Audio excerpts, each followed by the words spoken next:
એ critical lane સૌથી પહેલા critical lane આપણે જોઈએ. Critical lane, what you understand by this critical lane? આના ઇવન સારા એવા ક્વેશ્ચન બનશે, સ્ટેટમેન્ટ વાઇઝ પણ બનશે અહીંયાથી. Okay, critical lane is important topic. Critical lane volume. Okay, critical lane volume is during any phase maximum traffic volume provided to any moment on that phase. मतलब શું થાય? Suppose દાખલા તરીકે, ચાલો અહીંયા જોઈ લઈએ, આપણે અલગથી બનાવવું નહીં. આ ઇન્ટરસેક્શન છે, આ ફેઝ 1 છે. ફેઝ 1 માં 1800 વ્હીકલ જે છે આમ સીધા જાય છે અને 1500 વ્હીકલ સામેથી આવે છે. કેટલા વ્હીકલ? 1800 વ્હીકલ પર અવર. અને એથી કેટલા આવે છે? 1500 વ્હીકલ પર અવર ફેઝ 1 માં. ફેઝ 2 માં અહીંયાથી 900 વ્હીકલ પર અવર જાય છે અને સામેથી આવે છે કેટલા? 1150. હવે તમારે સૌથી પહેલા એક ફેઝ જોવાનો. એક ફેઝમાં એક જગ્યાથી જાય છે અને સામેથી આવે છે. આ બેમાંથી જે પણ વેલ્યુ મેક્સિમમ હોય તો એ ફેઝની એ થઈ ગઈ ક્રિટિકલ લેન વોલ્યુમ. શું થયું? હવે સપોઝ આપણે આ ફેઝની વાત કરીએ. અહીંથી જઈ કેટલા? 1800. સામેથી આવે કેટલા? બંનેમાંથી મેક્સિમમ વેલ્યુ કેટલી? 1800. શું થયું? Critical lane volume for phase 1 લખ્યું છે. ફોર ફેઝ 1 1800 શું થયું? critical lane volume. Critical lane volume is divided by VC or VC1.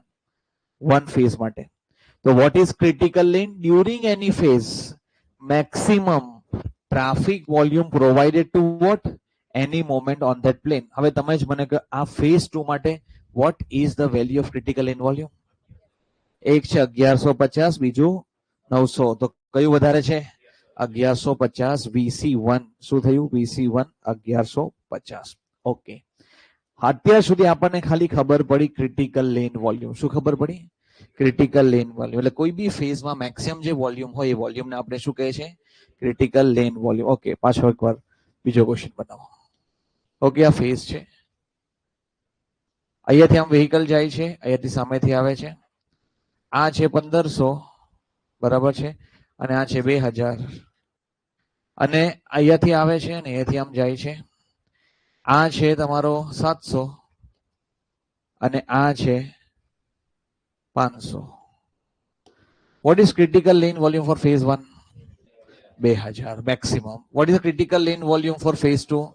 700. Okay, this is VC1 અને આ શું છે? Very good, VC2. હવે શું આ તમે કેલ્ક્યુલેટ કર્યું? શું આ બરાબર છે રોડ માટે કે નહીં? શું આ પ્રોપર છે? અહીંયાથી ક્વેશ્ચન બને. શું આ તમે આપ્યું છે એ બરાબર છે કે નહીં? આ રોડ જે આપ્યો છે બરાબર છે કે નહીં? એના માટે સૌથી પહેલા તમારે કેલ્ક્યુલેટ કરવાનું total VC. Total VC VC1 plus VC2. VC divided by S. S ખબર છે? સેચ્યુરેશન કેપેસિટી 3600 ડિવાઇડેડ બાય, અને હંમેશા VC upon S less than શું રહેવું છે? હવે તમે જ તમારી કેપેસિટી છે એનાથી વધારે વોલ્યુમ રહેવું જોઈએ. એનાથી વધારે વોલ્યુમ હોય તો આ રેશિયો 1 કરતા શું થઈ જાય? વધી જાય. એટલે હંમેશા ડિઝાઇનર ચેક કરે કે VC upon S less than શું રહેવું છે? જો ગ્રેટર ધેન 1 હોય તો શું પગલા લેવાના એ બતાવો. હવે જો ધ્યાનથી તમે એસ કેલ્ક્યુલેટ કર્યું. તમે એસ કેલ્ક્યુલેટ કર્યું. What is S?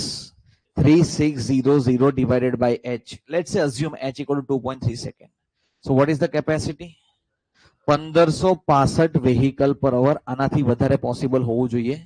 ઓકે, ચાલો આપણે VC કેલ્ક્યુલેટ કર્યું. What is VC? 1800 વત્તા 1150. કેલ્ક્યુલેટ કરો કેટલું છે? શું છે આ? 2950. 2950 ભાગ્યા 1565 કરીએ તો આ વેલ્યુ 1 કરતા શું આવી? વધારે. પોસિબલ જ નથી. હવે તમે શું પગલા લઈ શકો? તમે એ પગલા લઈ શકો કે જે જગ્યા પર આ 1 લેન હતી એને શું કરી દેવાની? 2 લેન. શું કરી દેવાની? 2 લેન. તો હવે 1800 ડિસ્ટ્રીબ્યુટ. હવે જો ધ્યાનથી પહેલું ટ્રાય કરવાનું એક જ લેનને કરવાનો.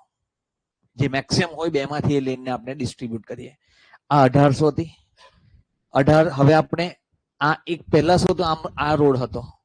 હવે આપણે શું કર્યું? એને ટુ લેન. એટલે ઘણી વાર ટુ લેન કરવાનો મકસદ જ એ હોય કે એ લોકોનું ત્યાં ડિઝાઇનરનું વીસી બાય એસ ની વેલ્યુ 1 કરતા વધારે આવે. કોઈ આપણને એવું લાગે કે આ રોડને ટુ લેન કર્યો બીજાને તો કર્યો જ નહીં, કેમ કે એનું ક્રાઇટેરિયા સેટિસ્ફાઈ થઈ જતું હોય. તો હવે 1800 હતા, પહેલા 1800 એક જ લેનમાં જ હતા. હવે તમે શું કર્યું? 2 લેન કરી.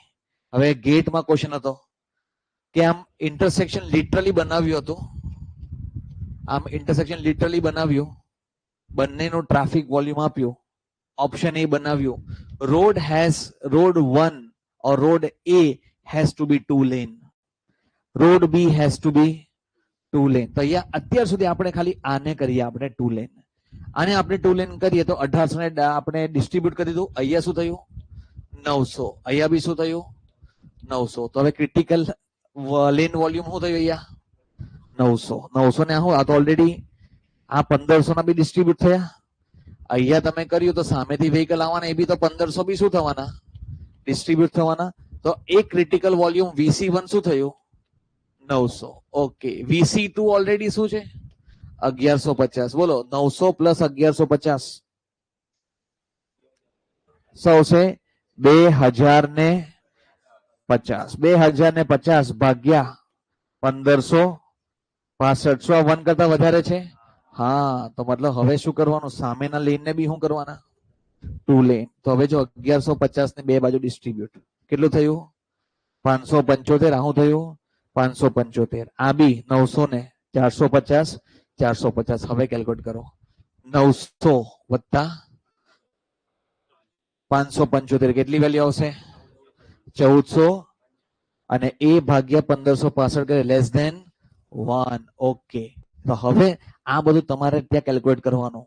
ઓપ્શન એ માં આવશે કે only one side phase has to be converted into 2 lane, only second phase has to be converted to 2 lane, both has to be converted on what? 2 lane. Neither of them is converted on 2 lane. Neither of them ક્યારે possible છે? જ્યારે initially VC1 plus VC2 ભાગ્યા S કરીએ એ list આવી જાય છે less than 1. Okay, ચલો હું તમને ક્વેશ્ચન આપું, આટલું તમને આઈડિયા આવી હશે. હું એક બનાવી દઉં ક્વેશ્ચન તમારા માટે, અને એ ક્વેશ્ચનમાં આપણે વેલ્યુ જોઈએ. લેટ્સ સી, દાખલા તરીકે માની લો તમારે h ની વેલ્યુ લેવાની છે. લેટ્સ સે h જે છે h ની વેલ્યુ લેવાની તમારે 2.4 સેકન્ડ. કેટલી લેવાની છે? 2.4 સેકન્ડ. લેટ્સ સે you have this intersection here. આપણા પર ઇન્ટરસેક્શન છે. This is an intersection. This is an intersection here.